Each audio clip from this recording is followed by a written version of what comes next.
Hey guys, welcome to the Xplor Show. Today we have an amazing guest, Jeremy Glantz, joining us on the show. He is a previous D1 Ivy League swimmer in his past. He previously practiced law, and for the past decade or just over a decade now, he's been in the title insurance business. He is a master connector and networker, and this man bleeds Princeton. I mean, all over everything Princeton, it seems like. Jeremy, welcome to the show. Thanks so much, Scott. I really appreciate it. Yeah, absolutely. So tell us a little bit about the title insurance and what got you to where you are today and why you are in the title industry. What brought you there? Great. So, I practiced law for a number of years earlier on. Part of my practice included real estate. One of my good friends from law school was in the title business, and we had talked about going into business together.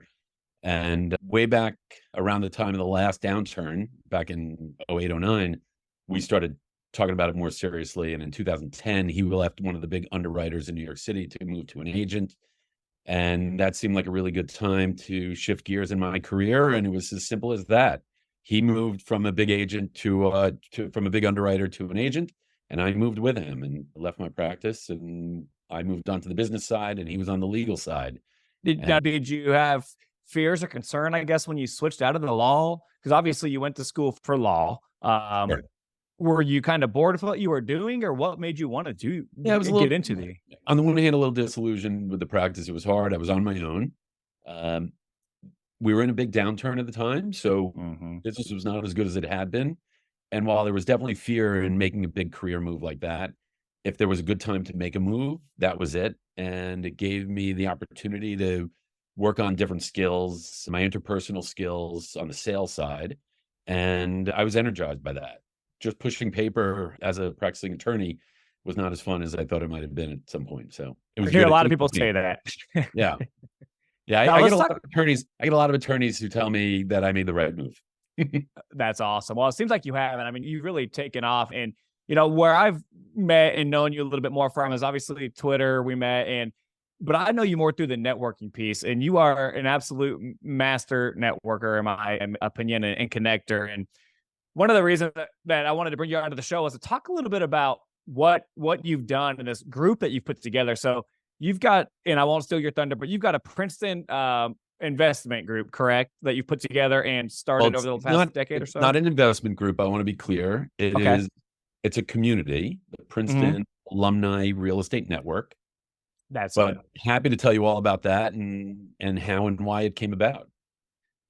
Tell us. Yeah. So what got you interested in doing this, I guess? Why did you decide, I need to start this networking group of individuals in real estate? I mean, there is a real story behind it. First and foremost, when I was practicing law and dealing with title insurance, it was very clear to me that it's obviously a very competitive field.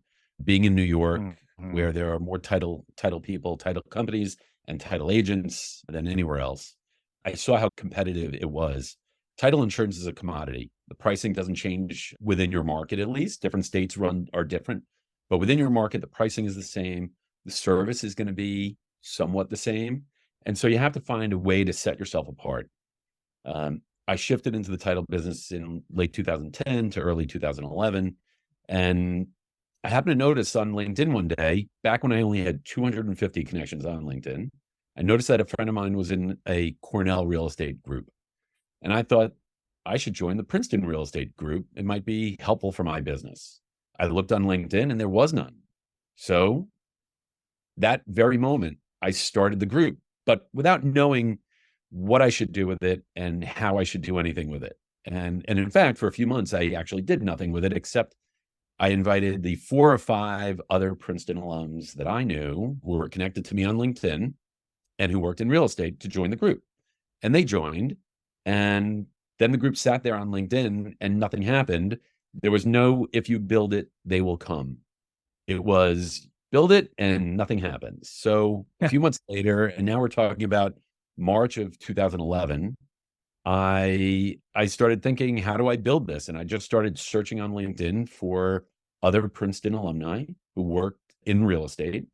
And there were far more than I thought. I mean, I thought maybe there would be 50 or 100, but there were far more than I thought. I started inviting them to connect to me and to join the group. And people did in droves. And very quickly, we had over 100 in the group on LinkedIn. One of my very initial 4 or 5 is an attorney in New York at a mid-sized firm, and he agreed to host a breakfast event. 20 people showed up, and everyone said, let's do this again. And so immediately I knew I was onto something. And it just grew from there. And now it's over 1,000 alumni in every part of the business, all over the US. And in fact, really all over the world. We have people, it's not as active outside of the US, but we have people in the UK, in Singapore, in South America, even a few in Africa, believe it or not. That's awesome. Would you say that having that connection of all of you being or having previously gone to Princeton really makes it a lot easier to open that door and get your foot in the door with these individuals to then come and join the group? There's no question. It's not even just about joining the group. It's about having that first and second and third conversation. It is so much easier when you have a common background. And it's not just for me and for people who went to Princeton, but anybody who goes to a different school would probably have a similar experience. When you have that common background, it really, really helps. And in fact, as I manage my group, I try to include other features. Did they play a sport? And if so, what sport did they play? Because if you were a lacrosse player at Princeton, then that's another additional touch point that can make the connection even better. So yeah, there's no question about it. If you were to go to a networking event, if I go to a networking event that's not related to my group, I'm always a little nervous. I'm always a little bashful. And, people think that I'm a really outgoing guy, but I don't want to just walk up to somebody. And to be honest, not everybody wants to talk to somebody in the title business at a real estate event. But when I go into a Princeton event, everybody is coming from the same place and they just want to be there. In fact, the typical recipe for my events that I run for the group include having a speaker. But the fact is that the speaker is really just a small part of it. And it's just to get any fence sitters off the fence to go on the night of the event. Everybody has told me the real reason they go is just to talk to other alums.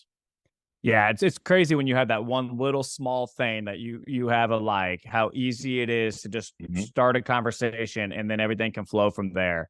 Sure. I think that's one thing that I've realized being in real estate and just being an entrepreneur myself for the last couple of years is any small connection I can find with an individual is going to make that interaction much better, especially long term, than not having anything alike. So I always try to dig a little bit deeper when I'm going into rooms with unknown people and I'm looking around for certain things or listening for certain things to try to connect. So then I can automatically think, okay, I just heard this person say X. I need to go chat with them because I have something, alike right there with them. And we can easily create a great conversation off of that. Right. I'll tell you actually a story from just last year that echoes that. I went to Reconvene, Moses Kagan's event. Are you going this year? I know you told me you didn't know. I'm not sure yet. I'm hoping I can. I just have to figure a few things out because it's a great event. But Moses, first of all, he happens to be in my Princeton group. He is another alum, but he started Reconvene 2 years ago. I wasn't able to go the first year. I went last year and I was really nervous going there because I was a little newer to Twitter at the time, had not met anybody personally from Twitter yet. But at the event, I actually felt that there were a lot of similarities to one of my Princeton events, not having to do with Moses and Princeton, but all having to do with the common background that everybody shared who was at the event. And that's Moses and Twitter, not Moses and Princeton, but Moses and Twitter. And that tie, it's a tie that binds, and it really made a big difference. No, that's awesome. And I'm excited for that event this year myself. Haven't been previously, but just started becoming more familiar. Yeah, I'm really excited. Started to get into the real estate Twitter. Big plug for Reconvene. Yeah. I'm pumped up. It's going to be a great event. I think there's going to be around 300 this year or so there, 300 or 400 if I remember right. 300 I think is what is setting for it. Man, it's in Santa Monica end of September. If you are a real estate developer, GP, LP, really anything involved in real estate, investing wise, I would highly recommend getting on Twitter, checking out Reconvene. Moses Keegan hosts the event out in Santa Monica. So big plug for that. I will be there. Hope to see some of you guys there. But let's talk a little bit more on this networking group. Okay, so you started it in 2011, Yep. and today, what's this group look like? And what is it? How has it evolved over time? So you've been around for just over a decade. Sure. Um, it's evolved in a couple of different ways. It's obviously grown now over 1,000 people. There's a real emphasis on, and the biggest emphasis is not on doing business together, but just on making the connections that develop into bigger relationships, as that may long-term result in business together. Mm-hmm. Uh, I think the that's one thing that people they move too fast, right? Sure. I take a lot of building networking and relationships is like dating an individual, right? Don't move too fast. Build a Mhm. relationship, get to know these individuals that you want to network with or be around, and don't try to sell them on the first date. Right. Build that connection, and long term, it'll be much more fruitful for all parties. Would you agree? Absolutely. I try not to go. I try to have my first conversation, my second conversation, and my third conversation be much more about what can I do for you, Yep. and not about what can you do for me. But back to the group. So a couple of different things have happened. Number one, um, COVID caused a pause, obviously, in the events, and I've hosted 40 something events around the country over the years since I started the group, All for the networking group. all for the networking group Wow. in most of the big cities. Most of the events have been in, I mean, the greatest number of events have been in New York. That's where we have the greatest number of our alums, but I've done several events in Los Angeles and San Francisco and Dallas and Miami, Boston, DC, Philadelphia, at Princeton every year during our reunions that they have in the spring.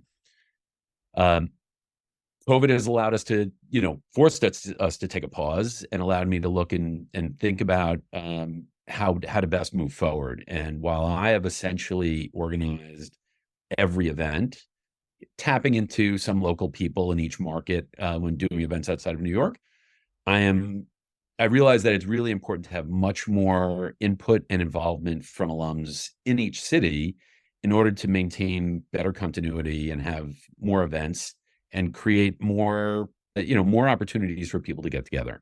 And so on that front, I'm trying to tap smaller committees from different cities so that they can have a little more independence. And while they can tap into me for my help in planning events, they're not reliant on me to plan events. They don't need me to be there. And it's something that I think will help the group long term and create more leaders for the group as well. Because I won't be able to do it forever. And hopefully it's something that lasts, far beyond. You can kind of help. Yeah. There's been a tremendous amount Sorry, of little bad connection there. I apologize. Sorry, I'm fine. Been a lot of enthusiasm at the younger end of the spectrum also. I've created a young alumni committee so that they could plan events for themselves. And I think that's also a way to help create more cohesion within the group and also to cultivate future leaders for the group as well. What's been your biggest learning experience building this group? Yeah, honestly, that not everybody is interested in the group.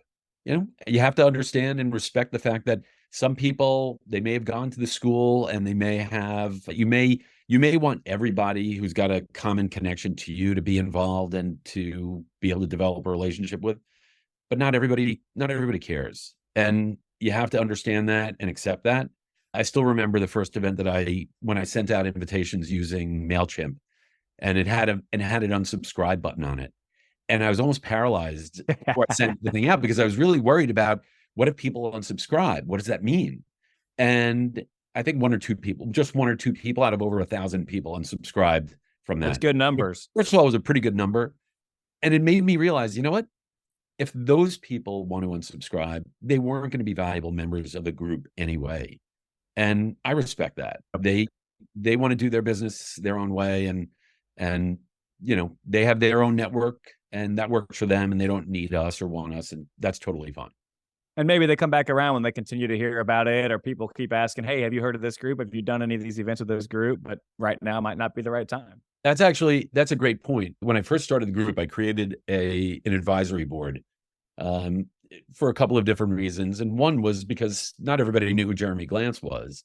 But if I could create an advisory board with some of the more prominent alumni in real estate, that might be good. And one of the guys I approached for the group, for the advisory board, initially said, no, I don't have time for that. But he attended the next event that we put on. And this is way back at the very beginning. And our third event, there were 40 people there. We had a speaker, and it was a great, great event. But even though it was still within the very first year, well, he reached out to me the week after that event, and he said, you know what? I think I made a mistake when I turned you down. And if there's still room to have someone on the advisory board, I'd really like to be a part of it. And he's still on the advisory board today. Wow. And so that was really great. Let's step back. You said 40 people at your third event. That's impressive. That is really impressive, actually. So the first event was in May of 2000, and 20 people showed up. As I mentioned before, everybody said that's really good number as well. Yeah, and I think we only had probably 60 to 80 people had joined the group on LinkedIn at the time, and so this is totally unproven at that point. 6 weeks later, though, we did a second event, and there were 25 people, which was almost an even split of people who returned from the first one plus new people. So I've already now captured almost 35 different attendees. And then we moved into the summer, and I sort of had a feeling like it's better not to try to get together during the summer. People are busy doing other things. So just a few months later, that following fall of 2011, we did our third event, all in the same office. The same law firm hosted all of these events, and 40 people showed up to that third event. And that was phenomenal. Now, at the time, we'd probably grown to maybe 200 or 250 total people in the group, though not all in New York. And in fact, in the meantime, people from Boston, Philadelphia, and Washington, D.C. reached out to me totally independently and said, hey, I see what you're doing in New York. We're join the group. Can we do an event in our city? And we did that all that fall.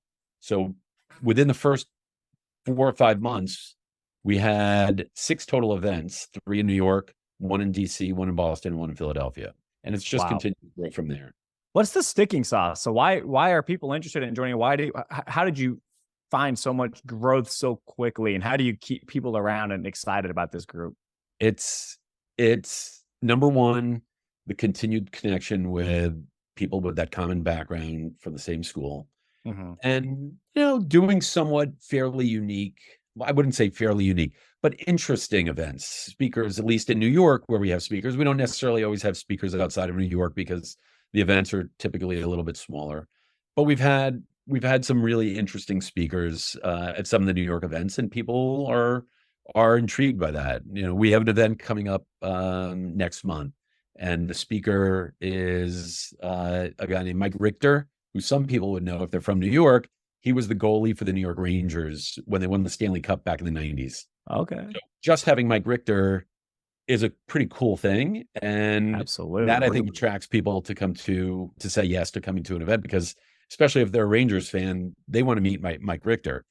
But he happens also to be the president of a company called Brightcore Energy that's on the leading edge of sustainability and services, including geothermal and solar, rooftop solar and LED retrofits, all for commercial real estate.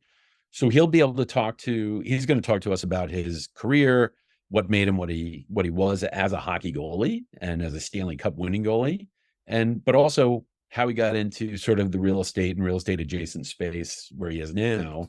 Super nice guy, extremely smart, graduate degree from Yale. So he's a great speaker and a super guy, and that is the type of thing that we try to do to keep things fresh. So you're bringing a Yale guy into a Princeton group event. Oof. So it's funny, when I first started the group, I had a thought that we shouldn't have any Princeton alums as speakers, because I was worried that if I had a Princeton alum as a speaker, then more Princeton alums would want to speak. And what if I had to say no to any of them? I was really worried about that. But as things move forward, we've mixed and matched. I've had Bob Knackel, who's famous in New York all over the place, but he's internet famous now, and he's a good friend of Strip Mall Guy, of course. And I've had, now we're having Mike Richter, but and Bob Knackel's a Penn guy. So we're not afraid of other Ivy League schools, but Well, who's the best Ivy League school? The best one? Yeah. It's black and orange all the way. I had to ask, had to get it out there. Yeah. Right there. Now, I guess this is, excuse my ignorance, where is Princeton? It's in Princeton. It's in Princeton, New Jersey, which Okay, is Jersey. central. It's central Jersey, Okay, on the northern end of central Jersey. And it's about 40 minutes out of New York City. I'm in Westchester County, which is north of New got York it. City. And it's about an hour and 40 minutes away from me. Exit 9 or exit 8 off of the New Jersey Turnpike, right where you'll Got find it. a zillion industrial properties on the Turnpike, but it's well off the Turnpike. So it's a bucolic part of the state and an absolutely beautiful campus. You can't tell I was not looking at any Ivy League schools when I was getting out of high school. So That's all good. That's all good. People come from all different schools, and it really doesn't matter in my book. yeah, I think the network, to kind of keep with the theme of this, the network you get by going to the different Ivy League schools and some of these bigger D1s, it is, if you know how to work it right and actually leverage that, that is huge. And that's one thing that luckily I learned early in my career is your network is really everything. So that would be awesome. The best piece about it, in my opinion, is the network that you get from going to a school like that. I definitely consider myself lucky for that. And let's talk a little bit. So you swam there. What racing did you do in swimming? Were you doing 100 meters or what? So when you're swimming in the US, whether it's high school or NCAA swimming, it's yards, first of all. And a yard Okay. is just a tiny bit, a yard is just a little bit less than a meter, but it does make a little bit of a difference. I was a 200 breaststroker and a 400 IM swimmer. And IM is individual Wow. medley. It's all 4 strokes in one race. Those are 2 painful races. Those are my best races. And you had a brother that swam at Princeton too, is that right? An identical twin brother, actually. A twin brother. Wow. Identical twin brother. I'll admit he will be happy to hear me say this out loud. He was a little better than me. Ooh, that hurts. But that's okay, because even he'll admit even though we did swim the same races sometimes, not always, we didn't really compete against each other, as we'd like to say. We competed with each other. There you go. It was always about making each other better. And you clearly got the looks, so that's all right. Absolutely. So let's talk a little bit about this. We were chatting before the show started, and you had brought up the fact that, not just including this Princeton group, but overall in your career, you've been kind of a piece of putting together $1.5 billion worth of, or connecting people to $1.5 billion worth of real estate transactions. Tell us a little bit about that and kind of how you go about that process. Sure. Well, first of all, I realized when I shifted into the title business, that the title insurance business is a commodity business. Yes. You can't compete on pricing, and you can't really compete on service. There may be differences in service, but generally speaking, that's not how you're getting business. That may be how you lose business, but it's not how you're getting business. Yeah. So I realized right away that the best way that I could promote myself and build my reputation in the business was by bringing value to clients and potential clients. And I figured that the best way to do that was to try and help put deals together. And that is everything from sourcing off-market deals for clients that hopefully they'll want to buy, or connecting equity to operators. And equity can be anywhere in the capital stack. It could be co-GP equity, it could be preferred equity, it could be straight LP equity, platform equity, or anything like that, and programmatic equity as well. I don't typically get too involved on the debt side, because the debt markets are much better organized and the brokers out there really know what they're doing. And, no one's looking to me for regular construction debt or anything. And that's like just a whole nother beast. I mean, that's if you don't understand real estate, that is a completely separate piece of the entire puzzle, in my opinion. Exactly. So I spend a lot of time speaking with clients and potential clients and keeping in touch with them and making sure that I'm up to date on what they're looking for, what their deal parameters are, what their ideal partners look like. And I take a lot of notes. All of my notes go on my computer, so that if a deal comes to me or if a client comes to me looking for equity, all I have to do is plug in some keywords and it pops out a list of potential contacts and partners for them. And, from that initial list, I'll call it down to, the right people. But as a result of sort of the thoughtfulness that I go into this with, I'm never looking to squeeze a round peg into a square hole or anything like that. If somebody comes to me and says they're looking for equity for a value add multifamily deal, I'm not going to try and connect them with a group that's only doing equity for retail or industrial, or if they only want core returns. Those people aren't going to look for a value add deal. I'm not going to try and sell a self-storage portfolio to an industrial group. Yep. Even though in some cases, they might be closely related, but if they do both, fine. But if not, I'm only going to the right people for each situation. No, that's awesome. And that's the best way to do it. And people truly respect you when you send them something, I would assume, because you are being very high-minded about it. And you're not just throwing everything at them. You're throwing very specific things that they've told you that they were looking for or wanting to be a part of, versus everything that comes across your desk, you're throwing their way and they're getting overwhelmed and not even looking at it, right? Right. I think that's exactly right. Obviously, not every deal that I share with a potential buyer is going to be of interest, but no one's going to come back and tell me that I missed the boat or I missed the mark on a particular referral. They're always going to say, "Thanks for sharing it. We looked at it. Not for us right now." They're not going to say we would never do a deal like this. I'm just really careful because, listen, my reputation is at stake every time I make an introduction. And if I'm referring stuff that's not a fit at all, eventually they're going to stop calling me. Yep. Nope. And connecting is, that's the business you're obviously in, right? From title to this networking group to everything. So Yep. it's kind of your identity. And you Exactly do right. one or two people wrong, and all of a sudden that word spreads very quickly, even though it's it's a huge industry. The reality is it's a small niche group of people in the industry, and word Yep. spreads Exactly right. fast. I agree. Yep. So what's kind of your I don't want to say your end game, but you do all this connecting, all this networking. What's the future look like for you? Well, ideally, when I make these introductions, people are seeing me as a valuable part of their team, in fact.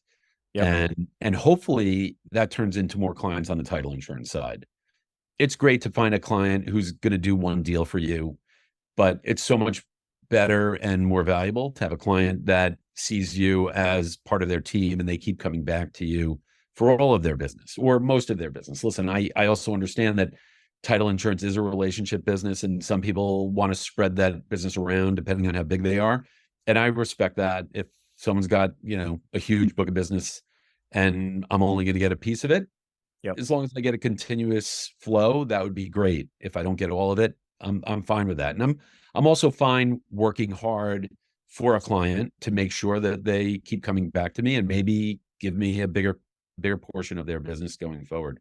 One thing that I do for clients on their deals, I make sure that I'm CC'd on every single email on all of my deals so I can monitor, even if I'm not handling underwriting or clearance or closing for the deals on the title insurance side. I make sure that I'm on top of whatever's going on at every given moment. So if I see that an email came from a client's attorney to my office and maybe wasn't responded to in less than 30 seconds, I'll know to follow up and make sure that they're on it because I want to make sure that my clients get responsiveness and the best service possible. Always. I love that. And responsiveness is key in the industry. There's a lot of times where we've ran into problems just because somebody didn't communicate even a minor detail of something. Just copy people on all your emails that you're sending out and make sure that everybody's aware of everything so that they don't ever have a reason for saying maybe you meant to not send them something or accuse you of things that might not be accurate. The more the merrier in this industry. I want to know everything that's happening on my deals personally. Absolutely. So even if it is a very minor detail, even if you just CC me, I'm good with that. But I do want to know so that I feel like, and my clients feel like they're informed of every step of the process and they're not asking us questions of where are we at here or what's happening here. They should never be reaching out asking those questions, in my opinion. Yeah, that's the worst thing when a client says, I haven't heard from your office in a long time or whatever. I never want that to happen. So I'm always trying to stay on top of the deals. And if I think that a deal has been quiet for a certain amount of time, I'll follow up myself and see where things stand and make sure that nothing's been floating out there and missed. I love that. Last question, we'll kind of wrap this up. But if somebody's new in the industry and they're looking to start investing or developing or just getting into real estate, the entire network overall, what, as a master networker, connector like yourself, what would you recommend someone do? Or how could they go about starting to build that network? Yeah. Well, I think the first thing they need to do is learn as much as possible. Obviously, retweet is one way. Yep. When I mentor undergrads, mostly from Princeton, but not always, I share a list of resources for these mentees to read and on a continuous basis. Stuff as simple as BizNow or Globe Street or The Real Deal, where they can see information about the business on a regular basis. They can get their daily or weekly email blasts from each of these resources, and allow them to learn the lingo. It'll allow them to see the names of some of the companies that may be more prominent and more active in the business. If somebody is located in Los Angeles or Southeast or Southwest, they can also sometimes, depending on which of these resources they're looking at, they may be able to select which information they want to get, so that they can focus on news and also see the names of the companies and the participants that are most active in their markets. Yep. And then they just need to get out there and start talking to people. And every conversation they have, first of all, they need to be prepared. They need to have questions. They need to understand a little bit about the business. They should absolutely start with their low-hanging fruit, anybody that they know well in the business, so that all of those stupid questions that they might ask, and of course, there's no such thing as a stupid question, but when you ask what's maybe a less insightful or less prepared question of somebody that you don't know, it might hurt. It shows. It shows, and it also might prevent that person from taking an extra step on your behalf, Yep. like another introduction for you. So the more you know, and the better prepared you are for these conversations, the more likely you are to get that person's assistance going forward. And what I always tell all the younger people that I mentor is that, number one, they should always ask if they can follow up with these people, keep in touch with them about how their process is going, whether it's a process of trying to get a new job in the business, or maybe being an entrepreneur themselves and maybe buying their first property. Keeping in touch with that person is just a way to continue to build your network, stay in contact with them, and that person might offer something of assistance to you the second or third time around that they might not have been willing to or ready to the first time. I think you hit it. Those are perfect. Yeah. No, I love that. And one thing that I would throw on top of that as well is try to provide value. Do your research, know a little bit beforehand. If you do have mentors, if you are meeting with somebody that may be way above, way up in the industry, and you're like, I really want to meet this person. They're awesome. They crush it. I want to know as much as they do about this. Try to know things about them before you go meet with them, and provide value in different ways. And you could do that through researching them, really digging in, spend a little bit of time to get to know the people that you are wanting to be like. And if you can provide value, when I started out myself, I would give up pieces of the pie constantly because I was purposely wanting to build relationships with individuals that I knew had the capital, had the ability to fund some projects. I didn't necessarily have that. So what I would do is go to them and bring them in on deals, even though I could have done some of them myself. It was a strategic move that then allowed me to prove to them what I was doing and make them some money. And then they wanted to open the door and do more and more and more. So just be strategic, provide value. Absolutely. Definitely. So awesome. Well, can't thank you enough for coming on the show. You're absolutely amazing on podcasts, by the way. You should definitely look at doing some of your own going forward. Before we end, where can people find you? So the company I work for is Kensington Vanguard. We're the largest title agent in the country. You can email me at jglantz@kvnational.com. I'm on LinkedIn at Jeremy Glantz. I'm on Twitter at Jeremy Glantz. And that's where you'll find me. Awesome. So, Jeremy. Yeah, I'd love to. Yeah, no, thank you so much, guys. Definitely reach out to Jeremy. He's very easy to get a hold of. If you ever have title questions or need a title guy across the country, Jeremy and Kensington Vanguard are huge. They can do anything across the U.S., right?